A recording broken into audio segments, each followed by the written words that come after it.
주님 내 길 아시네. 흔들린 그 길에도 함께해. 주님 내 길 아시네. 멈춰진 나의 삶에도 늘 함께해.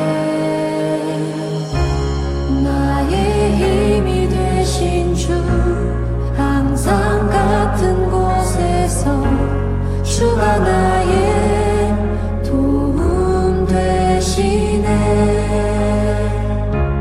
나의 길이 되신 주, 변함없으신 계획, 주가 나의 모든 걸음 되시네.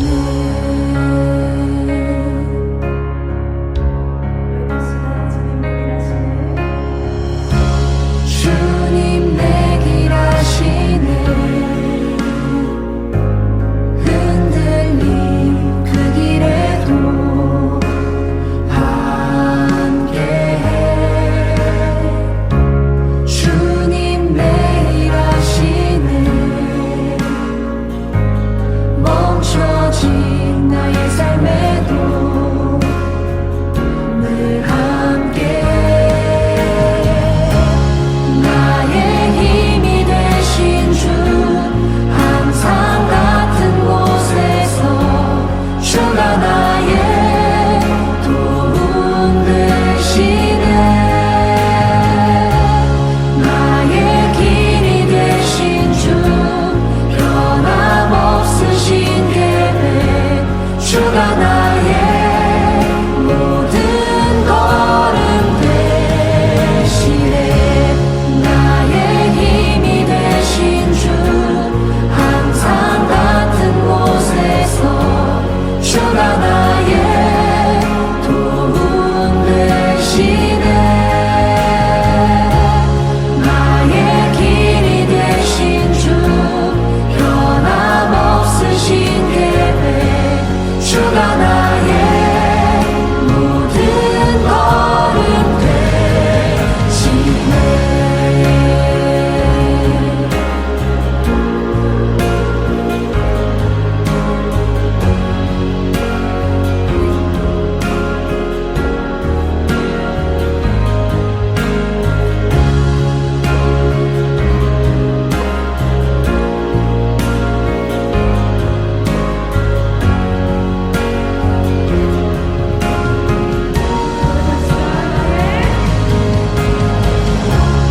나의 힘이 되신 주, 항상 같은 곳에서 주가 나의 도움 되시네. 나의 길이 되신 주, 변함없으신 계획, 주가 나의 모든 걸음 되시네. 나의 힘이 되신 주, 항상 같은 곳에서 주가 나의 도움 되시네. 나의 길이 되신 주, 변함없으신 계획, 주가 나의 모든 걸음 되시네. 나의 힘이 되신 주, 항상 같은 곳에서 주가 나의 도움 되시네. 나의 길이 되신 주, 변함없으신 계획, 주가 나의 모든 걸음 되시네. 감사드리겠습니다. 할렐루야! 주님 감사합니다.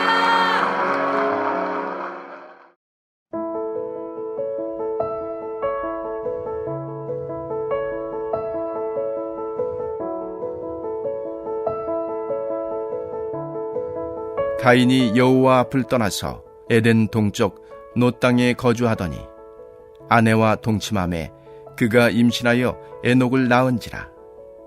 가인이 성을 쌓고 그의 아들의 이름으로 성을 이름하여 에녹이라 하니라.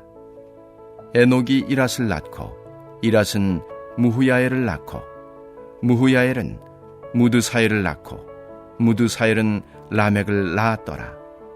라멕이 두 아내를 맞이하였으니 하나의 이름은 아다요 하나의 이름은 실라였더라. 아다는 야발을 낳았으니 그는 장막에 거주하며 가축을 치는 자의 조상이 되었고 그의 아우의 이름은 유발이니 그는 수금과 퉁소를 잡는 모든 자의 조상이 되었으며 실라는 두발가인을 낳았으니 그는 구리와 쇠로 여러 가지 기구를 만드는 자요 두발가인의 누이는 나아마였더라. 라멕이 아내들에게 이르되 아다와 실라여 내 목소리를 들으라. 라멕의 아내들이여 내 말을 들으라. 나의 상처로 말미암아 내가 사람을 죽였고 나의 상함으로 말미암아 소년을 죽였도다. 가인을 위하여는 벌이 7배일진데 라멕을 위하여는 벌이 77배의 1이로다 하였더라. 아담이 다시 자기 아내와 동침하매 그가 아들을 낳아 그의 이름을 셋이라 하였으니 이는 하나님이 내게 가인이 죽인 아벨 대신에 다른 씨를 주셨다 함이며 셋도 아들을 낳고 그의 이름을 에노스라 하였으며 그때의 사람들이 비로소 여호와의 이름을 불렀더라. 아멘. 할렐루야. 오늘도 하나님께서 주시는 말씀 안에서 큰 은혜를 누리시기를 원합니다. 오늘 우리가 읽은 본문의 내용은 여호와 앞을 떠난 가인과 그의 후손들의 이야기입니다. 16절에 보니까 가인이 여호와 앞을 떠나서 에덴 동쪽 노 땅에 거주하더니, 여호와 앞을 이렇게 번역된 히브리어 밀리프네 아도나이라는 단어는 문자적으로 이런 뜻이 있습니다. 여호와의 얼굴로부터. 그러니까 가인은 여호와의 얼굴로부터, 그분의 관심과 사랑으로부터 분리되었다라는 것을 의미하고 있죠. 그렇게 하나님의 사랑의 손을 뿌리치고 벗어난 가인은 노 땅이라는 곳에 거주를 하기 시작합니다. 노이란 단어도 그 의미를 살펴보니까 유리하다, 방황하다, 슬프다, 이런 애통, 이런 뜻을 가지고 있더라고요. 하나님의 사랑 없이, 하나님의 보호 없이 자기 스스로 자기가 주인이 되어서 살고 있는 땅, 그것을 노 땅이라고 우리에게 가르쳐주고 있죠. 이렇게 가인은 자신이 주인이 되어서 자신의 힘으로 자신의 왕국을 노 땅에서 만들어가기 시작합니다. 그 후 17절입니다. 아내와 동침함에 그가 임신하여 에녹을 낳은지라. 가인이 성을 쌓고 그의 아들의 이름으로 성을 이름하여 에녹이라 하니라. 아멘.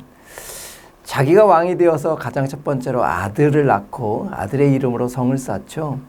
이 성을 쌓았다는 것은 하나님의 보호가 필요 없다는 겁니다. 자기 보호를 위한 성이지만 실은 하나님과의 단절을 의미하는 거죠. 그렇게 하나님과 단절된 가인과 에녹은 그 후손들을 낳습니다. 이랏을 낳고, 이랏은 무후야엘을 낳고, 무후야엘은 무드사엘을 낳고, 무드사엘은 라멕을 낳았더라. 라멕이 두 아내를 맞이하였으니 하나의 이름은 아다요, 하나의 이름은 실라였더라. 하나님의 불통의 시대를 시작한 가인, 그 가인을 이은 절정의 사람이 바로 라멕이라는 인물로 성경은 지금 조명하고 있죠. 이 라멕이라는 이름의 뜻은 힘이 있다, 강하다 라는 의미로 역시 이 이름대로 힘있고 능력이 있으니까 한 아내로 만족을 하지 못합니다.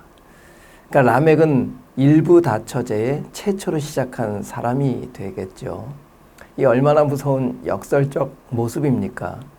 성을 쌓아서 자식을 지키고 가정을 지키겠다고 했던 하나님을 떠난 자들의 모습이 스스로 두 아내를 취함으로 가정을 깨고 무너뜨린 결과가 되어버렸죠.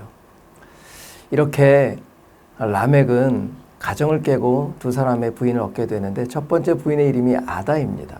이 아다라는 뜻은 꾸미고 장식하다는 뜻이잖아요. 그러니까 라멕의 아내를 선택했을 때 보이는 것, 외모, 돈, 가진 것 이런 것이 아내 선택의 기준이었던 거죠. 세상의 모습 시작이었습니다. 이렇게 라멕은 외모를 통해 첫 아내를 얻었지만 지쳤는지 두 번째 아내 실라를 얻게 되는데 실라라는 이름의 뜻은 어두움, 그림자라는 뜻이죠. 그렇게 눈에 보인 대로 좋은 것을 선택했지만 실은 그 마음 안에는 평안이 없었던 거죠. 그래서 두 번째 아내를 얻었어도 그 가정에 어두움이 드리웠다는 것입니다.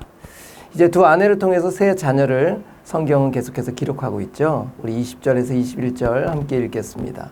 아다는 야발을 낳았으니 그는 장막에 거주하며 가축을 치는 자의 조상이 되었고 그의 아우의 이름은 유발이니 그는 수금과 퉁소를 잡는 모든 자의 조상이 되었으며. 아멘. 이렇게 첫 번째 부인 아다가 낳은 두 자녀를 설명하는데 야발, 유발입니다. 발자라는 돌림이네요. 발이라는 히브리적 의미는 흐름, 경향이라는 뜻입니다. 하나님을 떠난 자들의 경향, 이 첫 번째 아들 유발은 가축을 치는 자의 조상이 되었다고 이야기하는데 고대 사회의 가축은 물질을 말하죠. 하나님을 떠난 자들의 마음에 하나님을 없는 그 자리에 돈으로 채우기 시작했다는 거죠. 돈으로 채워도 그 채움은 채워지지 않지만 이 돈으로 채우는 시작이 바로 야발이었습니다. 두 번째 아들 유발은 수금과 퉁소를 잡은 자의 조상이 되었다고 합니다. 돈도 채워지지 않으니까 음악, 예술로 하나님이 없는 공허함을 채우려고 한다는 것이죠. 이렇게 두 아들을 또 이어서 두 번째 아내 실라가 낳은 세 번째 아들 이름은 22절에 두발가인을 낳았다라고 기록하고 있고 그 두발가인은 구리와 쇠로 여러 가지 기구를 만드는 자가 되었다라고 기록하고 있습니다. 이 세 번째 아들도 두발, 발자가 들어가죠. 이 아들은, 세 번째 아들은 구리와 쇠로 기구를 만들었다라고 기록하고 있는데 원어적인 의미를 보니까 날카로운 무기를 만들었다라는 뜻이 되어 있습니다. 그러니까 돈으로도 또 음악으로도 채워지지 않는 자기 만족을 위해서 이제 다른 성까지 쳐들어가 빼앗는 전쟁을 하기 시작했다는 거죠.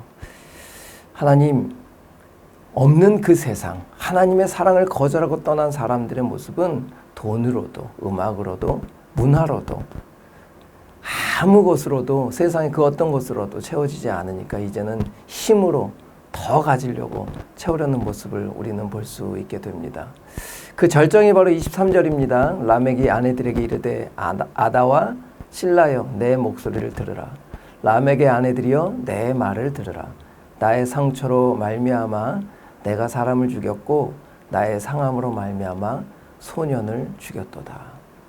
이 라멕의 이 시편 같은 노래 같은 이 글은 자신에게 상처를 입힌 어떤 소년에 대해서 화가 났다는 거죠. 그런데 그 화가 조절이 안 되는 거예요. 그래서 즉흥적으로 그 소년을 죽었다는 것을 지금 자랑 삼아 노래하고 자기 아내들에게 이야기하고 있는 것을 기록하고 있습니다. 여러분 잘못된 행위이지만 자신의 힘으로 권력으로 정당화시키려는 이 모습을 보이면서 이 시대를 바라볼 수 있게 됩니다.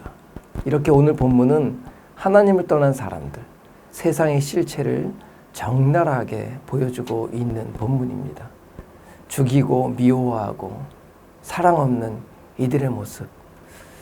하지만 하나님은 이런 세상을 또 사랑하고 계시는 거죠. 오늘 결론입니다. 25절에서 26절. 아담이 다시 자기 아내와 동침하매 그가 아들을 낳아 그의 이름을 셋이라 하였으니 이는 하나님이 내게 가인이 죽인 아벨 대신에 다른 씨를 주셨다 함이며 26절입니다. 셋도 아들을 낳고 그의 이름을 에노스라 하였으니 그때에 사람들이 비로소 여호와의 이름을 불렀더라. 아멘. 하나님 참 죄는 미워하시죠. 하지만 사람은 사랑하시기에 그 세상에 자기 만족을 위해 달려가는 그들을 위해서 셋이라는 후손을 통해 예수 그리스도를 준비하고 계십니다. 그렇게 하나님의 사랑과 은혜가 있기에 오늘 우리가 여호와의 이름을 부르는 교회가 되었고 성도가 된 것입니다. 이 세상의 희망은 바로 교회이며 하나님의 사랑, 그것을 드러내는 우리들의 성도가 아니겠습니까? 오늘 그런 세상을 향해 중보하며 기도하며 긍휼한 마음으로 나아가는 우리 모두가 되기를 간절히 축원합니다. 우리 이런 세 가지 기도 제목을 놓고 기도하겠는데, 첫 번째, 안타까운 세상을 정말 바라보면서 가슴을 치며 하나님의 긍휼하심, 불쌍히 여기심을 드러내 주시옵소서, 이렇게 기도하고요. 두 번째, 다음 주에 있을 청년부 수련회를 위해 기도해 주십시오. 이 어려운 세상 속에 살고 있는 청년들이 이번 수련을 통해서 큰 은혜 받도록 기도해 주시고, 마지막으로 우리의 비전인 성전 건축을 위해 기도하는 이 아침 되었으면 좋겠습니다.